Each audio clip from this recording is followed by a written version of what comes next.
ریاست مہاراشٹر اور ریاست تلنگانہ کے سرحدی علاقے میں سڑک حادثے میں 4 مسلم خواتین ہلاک، 3 شدید زخمی۔ ضلع کے بھی آصف آباد کے کاغذ نگر کے ساکن عبد الرحمان کار کے ذریعے ناگپور ریاست مہاراشٹر اپنے خالہ کے مزاج پرسی کر کے واپسی کے دوران وانکڑی اور راجورا کے درمیانی علاقے اور ریاست تلنگانہ اور ریاست مہاراشٹر کے درمیانی علاقے میں گاؤں کے قریب لگ بھگ رات 1 بجے کے قریب کار حادثے کا شکار ہو گئی۔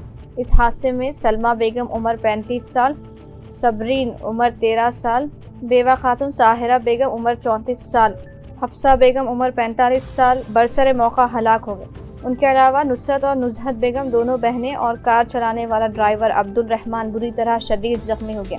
کار حادثے میں زخمی ہونے والے تینوں کو چندرا پور ریاست مہاراشٹر کے سرکاری دواخانے میں زیر علاج ہے۔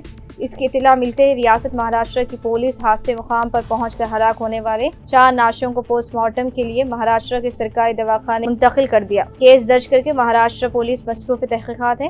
کار حادثے میں 3 خواتین اور 1 لڑکی کی ہلاکت کی خبر کی اطلاع ملتے ہی کاغذ نگر کے مختلف علاقوں میں غم و ماتم کی لہر چل گئی۔ کرناٹک کے ضلع چتردرگ میں قومی شاہراہ 48 پر جمعرات کی علیہ صبح ایک نجی سلیپر کوچ بس اور لاری کی ٹکر کے بعد آگ لگنے سے 10 سے زائد افراد ہلاک اور 21 دیگر زخمی ہو گئے۔ پولیس ذرائع کے مطابق یہ حادثہ ہریور تعلقہ کے قریب اس وقت پیش آیا جب 32 مسافروں کو گوکرن کی جانب جا رہی سلیپر بس کی ہریور سے بنگلورو کی طرف جا رہی ایک لاری سے ٹکر ہو گئی۔ لاری سڑک کا ڈیوائیڈر عبور کر کے سامنے سے آ رہی بس سے ٹکرا گئی۔ ٹکر اتنی شدید تھی کہ بس میں آگ بھڑک اٹھی اور کئی مسافر اندر پھنس گئے۔ پولیس انسپکٹر جنرل روی کانت گوڑا نے کہا کہ زیادہ تر ہلاک شدہ زندہ جل گئے۔ ایسے مسافر جو بچ گئے انہیں شدید چوٹیں آئیں اور انہیں قریبی اسپتالوں میں منتقل کیا گیا۔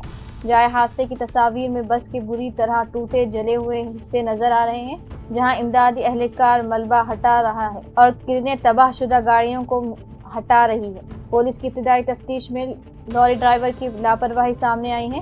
اس حادثے میں بس ڈرائیور محفوظ ہے جبکہ لاری ڈرائیور کی موت ہو گئی ہے۔ تلنگانہ کے گورنر جشنو دیو ورما اور مرکزی وزیر جی کشن ریڈی نے آج صبح جوبلی بس اسٹیشن کے قریب واقع اٹل بہاری واجپئی کے مجسمے پر گلہائے عقیدت پیش کی اور ان کی خدمات کو یاد کیا۔ اس تقریب میں ہریانہ کے سابق گورنر اور رکن پارلیمنٹ ای راجندر بھی شریک تھے۔ بی جے پی کے ریاستی دفتر میں منعقدہ تقریب میں مرکزی وزیر بنڈی سنجے نے واجپئی جی کی تصویر پر پھول مالا چڑھائی اور انہیں یاد کیا۔ اس موقع پر بی جے پی کے ریاستی صدر این رام چندر راؤ اور دیگر قائدین بھی موجود تھے۔ مقررین نے واجپئی کی خدمات کو یاد کرتے ہوئے انہیں ایک عظیم مدبر اور جدید ہندوستان کا معمار قرار دیا۔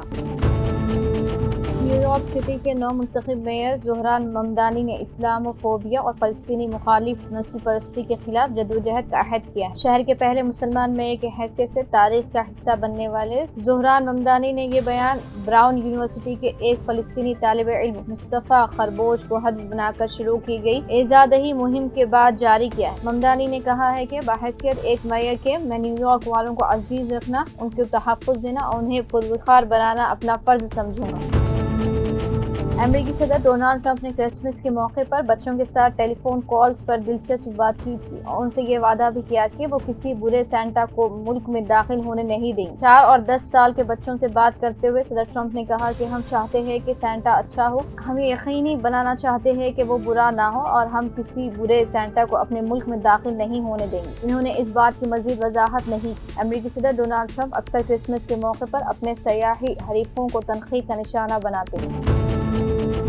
بنگلہ دیش کے طویل عرصے تک حکمران خاندان کے وارث اور ملک کی سب سے طاقتور سیاسی جماعت کے رہنما طارق رحمان 17 برسوں کے جلا وطنی کے بعد اہم انتخابات سے قبل وطن واپس پہنچ گئے۔ 60 سالہ طارق رحمان جو وزیر اعظم بننے کے خواہاں ہیں، 2008 میں بنگلہ دیش چھوڑ کر لندن منتقل ہو گئے تھے۔ ان کا کہنا تھا کہ وہ سیاسی بنیادوں پر انتقام کا نشانہ بنائے جا رہے ہیں۔ طارق رحمان اپنی علیل والدہ 80 سالہ سابق وزیر اعظم خالدہ ضیاء سے پارٹی کی قیادت سنبھال لیں گے۔ طویل علاج و قید کے باوجود خالدہ ضیاء نے نومبر میں اعلان کیا تھا کہ وہ آئندہ سال فروری میں انتخابات میں مہم چلائیں گی، تاہم اس اعلان کے کچھ ہی عرصے بعد انہیں اسپتال منتقل کر دیا گیا اور وہ تب سے انتہائی نگہداشت کی یونٹ میں زیر علاج ہیں۔ نائجیریا کے شہر میدوگوری میں مسجد میں دھماکے کا واقعہ پیش آیا ہے، جس کے نتیجے میں 7 افراد جاں بحق ہونے کی اطلاعات ہے۔ مسجد میں دھماکہ نماز عصر کے دوران ہوا، جس میں متعدد افراد زخمی ہو گئے۔ دھماکے کے بعد امدادی کارروائیاں جاری ہیں۔ ایک عینی شاہد کے مطابق دھماکے سے مسجد میں شدید خوف و ہراس پھیل گیا، تاہم تاحال حکام کی جانب سے کوئی باضابطہ بیان جاری نہیں کیا گیا۔ جامعہ ملیہ اسلامیہ میں امتحانی سوال پر تنازع پیدا ہو گیا، جس کے نتیجے میں ایک پروفیسر کو معطل کر دیا گیا ہے۔ اس نے ہندوستان میں مسلم اقلیتوں کے خلاف مظالم سے متعلق سوال پرچے میں شامل کیا تھا۔ یہ کہا جا رہا ہے کہ یہ کارروائی صرف اور صرف سیاسی مصلحت کی بنا پر کی گئی ہے۔ آپ کو تفصیل بتاتے ہیں کہ جامعہ ملیہ اسلامیہ میں ایک امتحانی سوال کے باعث شدید تنازع پیدا ہو گیا ہے، جس کے بعد یونیورسٹی انتظامیہ نے سوشل ورک ڈپارٹمنٹ کے ایک سینئر پروفیسر کو معطل کر دیا۔ یہ کارروائی اس وقت سامنے آئی جب امتحان میں شامل ایک سوال پر مخصوص حلقوں کی جانب سے سخت اعتراضات کیے گئے۔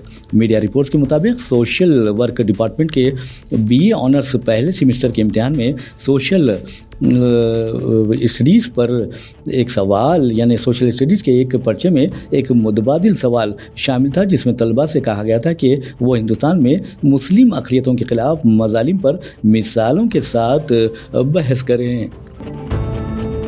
تلنگانہ کے نومنتخب سرپنچوں میں 42% کا تعلق پسماندہ طبقات سے ہے۔ پنچایت راج اداروں میں پسماندہ طبقات کو 42% تحفظات کی فراہمی کا معاملہ ہائی کورٹ میں زیر التوا ہونے کے سبب انتخابات میں احکامات پر عمل آوری نہیں کی جا سکی۔ باوجود اس کے پنچایت چناؤں میں تقریباً 42% سرپنچ پسماندہ طبقات سے منتخب ہوئے ہیں۔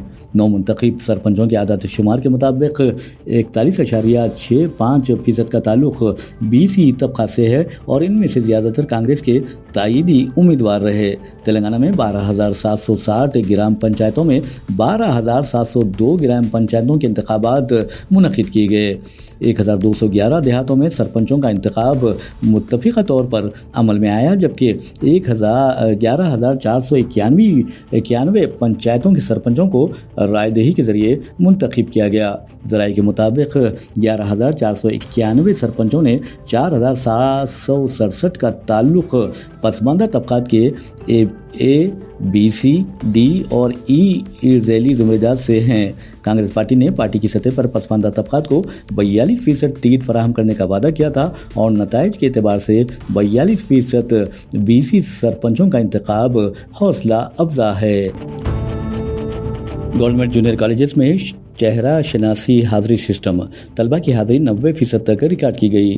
حکومت کی جانب سے گورنمنٹ جونیئر کالجز میں طلبہ کی حاضری کو بہتر بنانے کے لیے ٹیکنالوجی کے استعمال کے بہتر نتائج برآمد ہوئے ہیں۔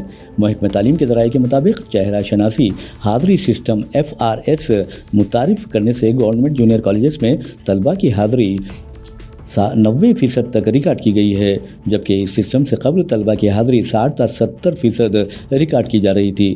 ریاست کے تمام 430 گورنمنٹ جونیئر کالجز میں چہرہ شناسی حاضری سسٹم متعارف کیا گیا، جہاں طلبہ کی تعداد 1,47,465 بتائی جاتی ہے۔ عہدیداروں نے بتایا کہ حاضری کے مینول سسٹم کے نتیجے میں کئی طلبہ گھر سے کالج کے نام پر نکلتے لیکن غیر حاضر رہتے۔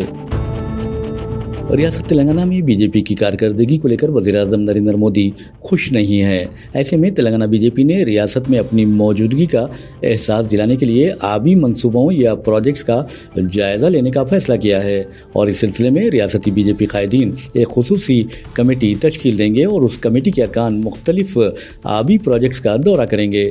واضح رہے کہ حال ہی میں جنوبی ہند کے ارکان پارلیمان کے ایک اجلاس میں وزیر اعظم نریندر مودی نے خاص طور پر تلنگانہ کے بی جے پی ارکان پارلیمنٹ کی کارکردگی پر عدم اطمینانی کا اظہار کیا، جس کے بعد دہلی میں جی کشن ریڈی کی قیامگاہ پر ریاست سے تعلق رکھنے والے 8 ارکان پارلیمنٹ کا اجلاس منعقد ہوا، جس میں خاص طور پر حیدرآباد کے بلدی انتخابات پر خصوصی توجہ دینے کا فیصلہ کیا گیا۔ بی جے پی قائدین نے اب ریاست کی کانگریس حکومت پر تنقیدیں تیز کر دی ہیں۔ حالیہ گرام پنچایت انتخابات میں 12,000 سے زائد سرپنچ منتخب ہوئے، جس میں 688 سرپنچ بی جے پی کے ہیں۔ بی جے پی قائدین نے اس کامیابی کو ایک بڑی کامیابی قرار دیا ہے۔ ملک کی باوقار علی گڑھ مسلم یونیورسٹی میں ایک ٹیچر کو گولی مار کر قتل کر دیا گیا۔ یہ قتل ایک ایسے وقت ہوا جبکہ چند گھنٹے قبل ہی چیف منسٹر یوگی آدتیہ ناتھ نے دعویٰ کیا تھا کہ ریاست اتر پردیش میں جرائم کے واقعات میں کمی آئی ہے۔ میڈیا رپورٹس کے مطابق علی گڑھ مسلم یونیورسٹی کیمپس میں واقع ABK بوائز اسکول میں 11 برسوں سے کمپیوٹر سائنس پڑھانے والے راؤ دانش علی کو نقاب پوش حملہ آوروں نے اس وقت گولی مار دی جب وہ اپنے 2 ساتھیوں کے ساتھ چہل قدمی کر رہے تھے۔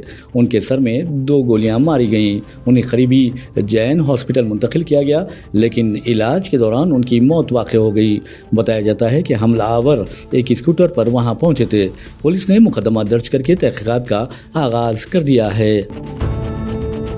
چیف منسٹر ریونت ریڈی نے اعلان کیا تھا کہ کانگریس کا دوبارہ اقتدار یقینی ہے اور وہ KCR کو کسی بھی حال میں اقتدار پر آنے نہیں دیں گے۔ ان کے اس بیان کو لے کر BRS قائدین نے شدید تنقیدوں کا سلسلہ شروع کر دیا ہے۔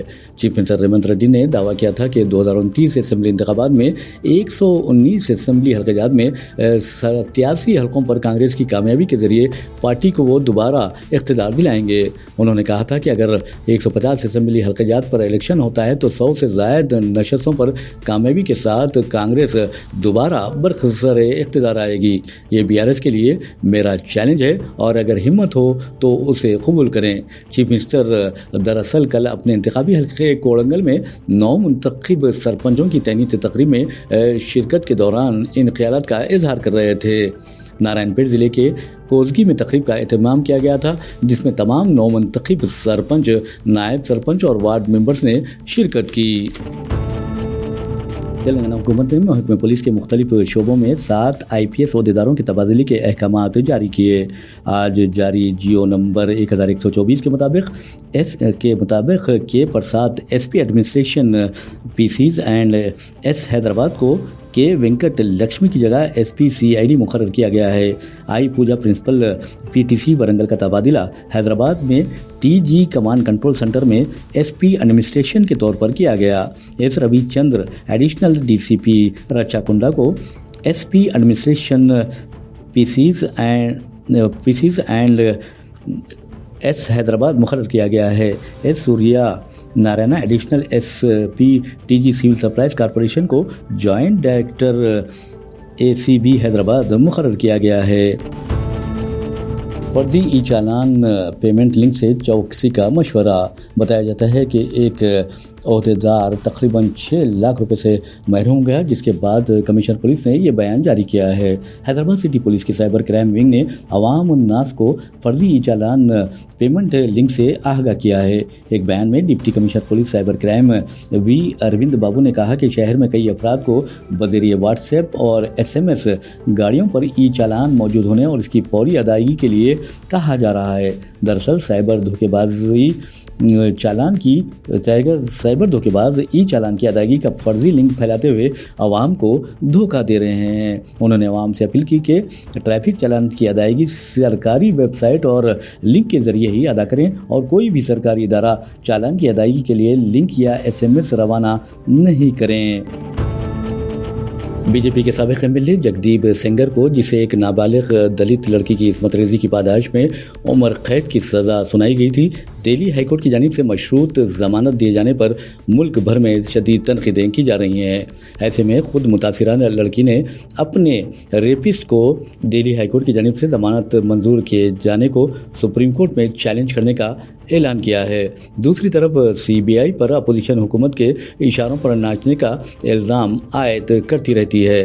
اب اسی CBI کا کہنا ہے کہ اگر کلدیپ سینگر باہر آ جاتا ہے تو اس سے مقدمے پر اثر پڑ سکتا ہے۔ ساتھ ہی CBI نے متاثرہ لڑکی کی حفاظت سے متعلق بھی تشویش کا اظہار کیا ہے۔ CBI نے جگدیپ سینگر کی سزا معطل کیے جانے کے ہائی کورٹ حکم کو سپریم کورٹ میں چیلنج کرنے کا اعلان کیا ہے۔ آپ کو بتا دیں کہ 2017 میں اس وقت کے BJP MLA کلدیپ سنگھ سینگر نے نوکری دلانے کے بہانے اپنی رہائش گاہ پر اس لڑکی کا ریپ کیا تھا۔ 2018 میں تحت کی ایک عدالت نے سینگر کو خاطی پایا اور عمر قید کی سزا سنائی۔ وہ پچھلے 7 برسوں سے جیل میں قید تھا۔